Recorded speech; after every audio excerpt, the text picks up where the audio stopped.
Greetings and welcome to the ROI Clear podcast. My name is Ray Hightower, and today we are fortunate to have as our guest Mr. Eugene Gershman. Eugene Gershman is the CEO of GIS Development Corporation. He's a real estate developer, a builder, and an entrepreneur, and we look forward to hearing more about him today. Welcome, Eugene Gershman. Welcome. Ray, it's my absolute pleasure being here. Thanks for having me. We are very glad to have you here too, Eugene. Very glad to have you. And it's wonderful that we can be the people who are part of this podcast are all over the world. We can be separated by thousands of miles, but boom, we're together in one room now. So glad to have you here. To kick things off, we typically like to start off with an elevator pitch. And for those who are new to the ROI Clear podcast, Eugene Gershman is on an elevator with someone he wants to influence. So we would ask you, Eugene, what would you say to that person in the course of an elevator ride? All right. So my name, Eugene Gershman, right? I'm a developer. We build multifamily, single-family residences, primarily in the Pacific Northwest, Greater Seattle area. And a few years ago, we developed this cool model where we partner with property owners to enable them to get their sites developed. There's a ton of tear downs in the area that we can build nice single-family homes. There's a lot of opportunity for multifamily development, and that's what we help folks out to do. Wonderful. So if they have a piece of property or a land or a piece of land or a land with some improvement on it, some building on it, and maybe they don't want that building there anymore, they would, or you would partner with them, they would partner with you, you would develop it, and they don't necessarily need to sell you the land. They would be in a partnership arrangement with you. Exactly. So it's the best of both worlds. They get to invest into real estate. They get to see something cool being built on their property, and they get to profit from it when the project is done. This way, there is they don't need to try to, like, especially right now, the real estate market for developable lots is not very strong. Houses sell okay, but raw land doesn't sell very well, at least in our area. So this way, they don't need to discount the land to sell it. They can contribute it into a partnership. Sometimes they can even pull some cash out when they do that. And then we help them get the project developed. We help fundraise for it. And then eventually we will help them build it. And on exit, they realize a much higher multiple on their original investment rather than if they were to sell the land. This is wonderful. They're able to tap into your expertise and experience as well, because you're a developer, you do this all the time. If they're a landowner, they may or may not have a background in that area, but certainly they can leverage your boots on the ground direct expertise that way. Absolutely. And sometimes folks choose to do it themselves, and that's fine. A lot of times we see that property owners would come to an architect and say, hey, I've got this land, I want to develop it, but what can I do there? And the architect helps them out. But a few times an architect would actually call us and say, hey, I've got this client, they're great, they've got this cool potential, they really need help. And so Yes. we would come in and we would get them take it across the finish line. Wonderful. Now, they say that necessity is the mother of invention, right? And many times when an entrepreneur comes up with a cool new business model, something that is cool and unique, it comes about because there was some problem that they ran into or some obstacle, challenge. Curious, you develop this model, an obstacle or did you in a burst of innovation? How did you come up with this model? Well, it took almost 20 years to get there. So our company is a family business, originally started by my father, who was a commercial contractor. Yes. And about 20 years ago, he lured me into the business. And our very first project, I really didn't want to join the family business at the time. But he suckered me in there, and no regrets on my end, not now anyway. Yes. So our first project when I joined the business was a development project where we had an opportunity to expand the construction company. A developer investor came to us and they said, we have an opportunity. We need a contractor, but we also need somebody to help us fundraise. And we need somebody with a, longer history, longer experience and background that we could rely upon to Mm. fundraise. And so that was our first opportunity. I just graduated with an MBA.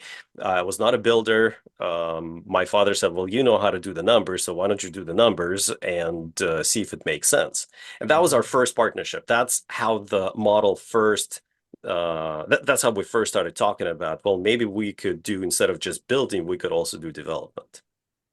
And then fast forward several years later, around 2018, we were finishing a townhouse project, and we were looking at the next opportunities. Hmm. And we were frankly, well, I personally was concerned about the economy. We had a long run in the economy, and I was getting the sense that we're going to see the decline soon.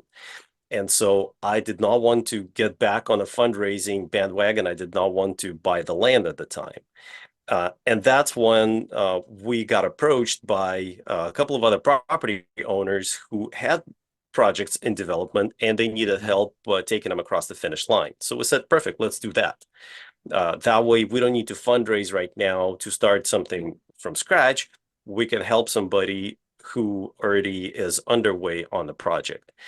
And after a little while, that became a model. We said, we're not going to buy land anymore. In fact, that townhouse Mm. development that we did was at the time our last project. We since built one more, but we owned the land for several years of our own. All of our other projects have been in partnership with somebody else. And usually people call us because they need help fundraising. A Mm. lot of time I've called by architects who have clients, inexperienced client help, and sometimes we had put the deal together. So you were brought in because someone was in trouble. Well, it looks like there were many factors going on. It was 2018. You had some concerns about the economy. You wanted to make sure that you de-risked the moves that you were making. It's a family business. You say you were lured into it, but you smiled when you said that. Those of us who are listening to this on audio, Eugene smiled when he said this. So I would say maybe you were lured into it, but you were happy to be lured into it. And then fast forward to 2018, you're concerned about what's happening in the economy at that time. You're in the state of Washington. Some people in trouble approach you. They have land, they want to develop it, but they don't have your expertise. Had they already begun their project? Were they in trouble on the project, or they had not begun the project yet? They have begun the project, and I wouldn't say they were in trouble. They just didn't have the experience to go out and raise additional funds to get the projects Okay, financed. got it. So So they approached you early on. They approached you early enough that you could do something about it. exactly, Excellent. exactly. Excellent.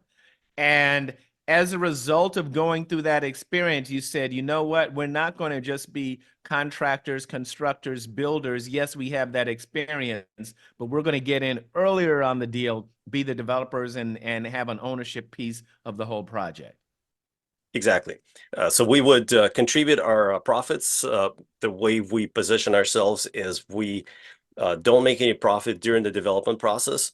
Uh, in return, we ask for an equity share in the Mm-hmm. project, and then we would help guarantee the loan. We would help put together the construction team, and we would raise additional equity if necessary. And that would enable not only the property owner to get the project developed, but it would also allow us to contribute to the community here and get involved in more projects than we would otherwise be able to do if we were to just solely develop our own, one project at a time. Right, right. Got it. So it's not just about the profits. You want the equity position, but there's some things that you want to do in the community long term. Absolutely. Well, it's not, long term, it's never about profits. Obviously, projects need to make financial sense, and nobody would do the project if there was no financial incentive for it. But ultimately, the goal is to contribute to the housing crisis in a positive way, to help build as many homes as possible, um, build as many apartment and condominium communities as possible. And that scale is only possible in a partnership scenario. Right. You know what? And that's a brilliant segue that you just initialized there. That takes us to something you said on one of your social media channels. You have a phrase there, building dreams and tackling housing shortages. Can you unpack that for us? Well, there's no secret that we don't have enough homes for the folks that want to build them, especially around here in the Seattle area. Everything is so expensive, and Mm-hmm. supply and demand, right? The reason prices go up is because there's more demand than the supply. Yes. The only way to address that is to deliver more product. Unfortunately, it's not always possible. Uh, but I strongly believe that the more we build, the more we develop, the better it's going to get in the long run. Yes. And you're in Seattle. You know what? I was just reminded, I took a tour of Seattle some years ago, and apparently there's Seattle where everyone lives now, and beneath there's another Seattle that used to be there. That's right. Yeah, there's they do these underground tours downtown. Yes. All right. Does that present any challenges when you're developing there? I don't know if you're in the part of Seattle where you have that underground portion or that affect what you're. No, not downtown that you're describing. It's part of the historic district there, mostly around Pioneer Square. There's some development going on there. It's kind of it is difficult there right now. Downtown is going through an interesting transformation over the last few years. There's a huge homelessness crisis that Mm, hopefully is going to get resolved at some point.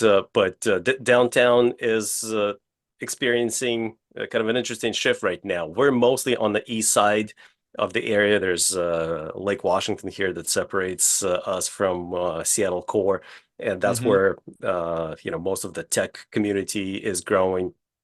Amazon is moving their offices to the east side slowly.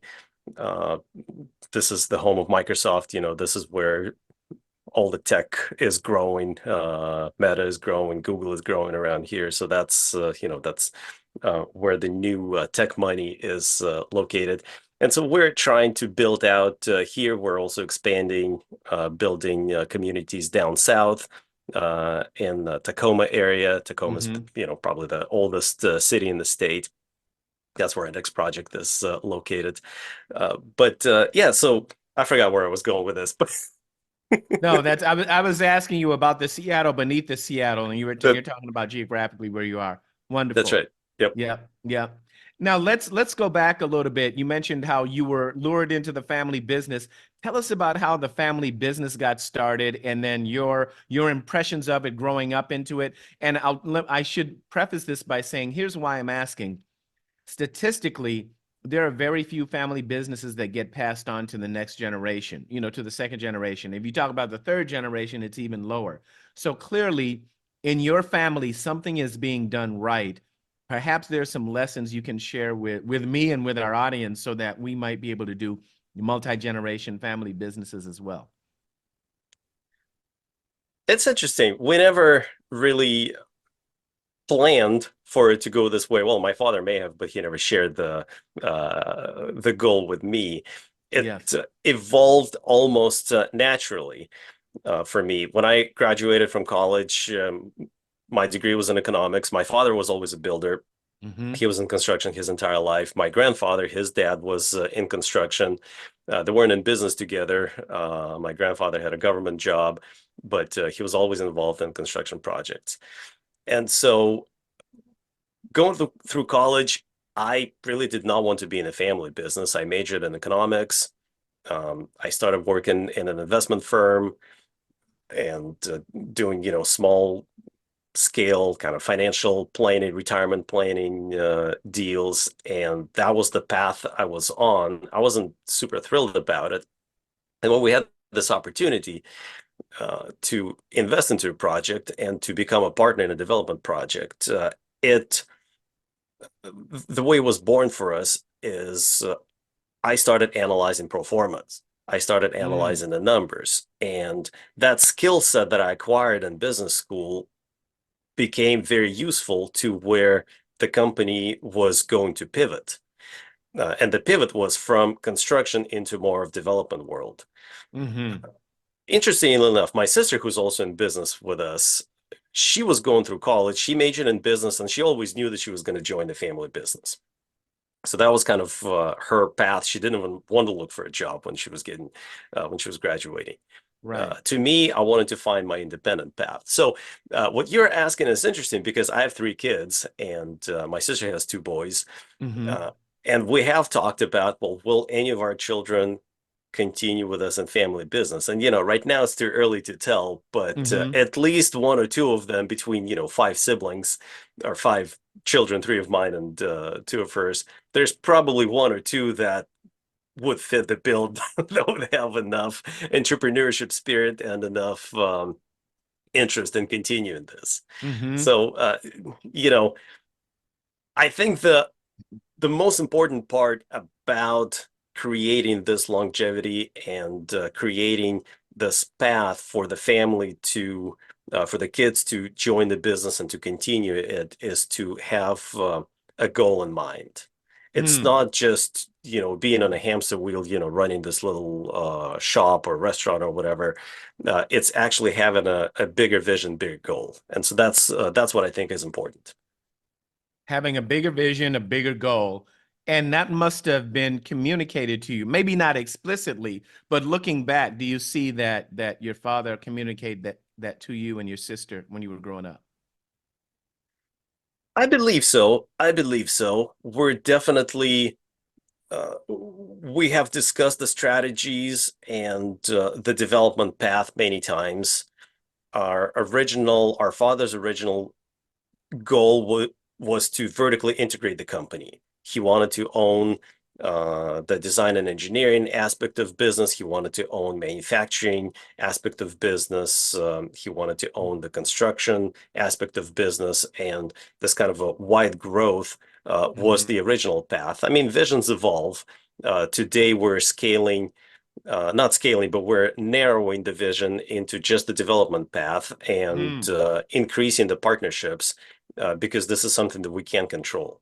We Yeah. would much rather create long-term strategic partnerships and grow the business that way and actually focus on delivering the best kinds of project rather than um, trying to manage too many aspects of the business, vertical aspects of the business ourselves. Right.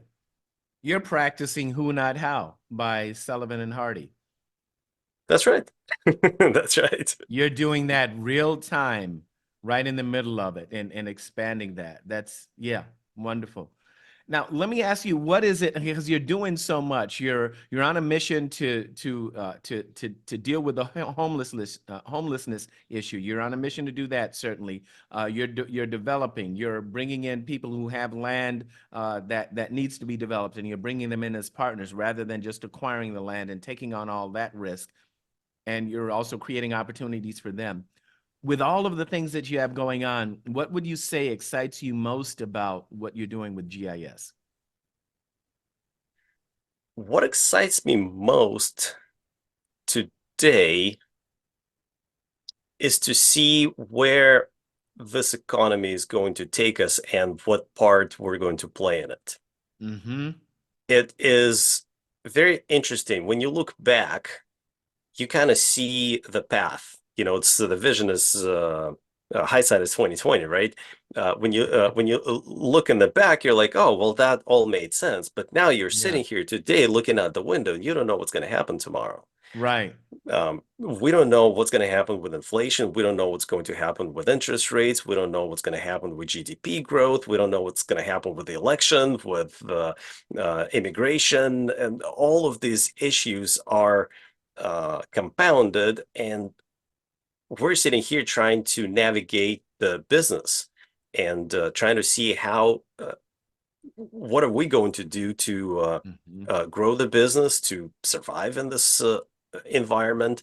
And that's probably the most exciting thing for me, is to see what we could do to insulate ourselves from some of these events that are outside of our control, Right. while also being able to deliver the value to our partners, to our investors, and eventually to the tenants in our communities. And that's why today, where we're sitting with all of this uncertainty, construction costs are high due to the inflation. Hmm. Our NOIs aren't growing as fast as we would like to be to have new projects pencil. A lot of our peers, a lot of developers are not developing new projects right now, are not starting new projects because it is hard for them to pencil. And Yeah. that is exactly why we are communicating to the property owners that today is actually the best time to get started. Because think about Mm. it. If you're developing an apartment community or a condominium community or even a single family community, it's going to take, at least in our environment here, at least 2 years, 18 months to 24 months to get a permit. We're not Hmm. even starting construction yet. But if you want to get a permit for an apartment building, it's going to take you 2 years. And then it's going to take you 2 more years to get it built.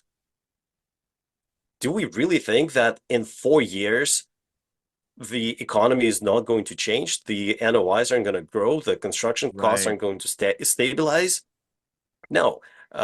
Every economic cycle historically, I mean, of course, something could happen drastic in the future, but historically, Sure.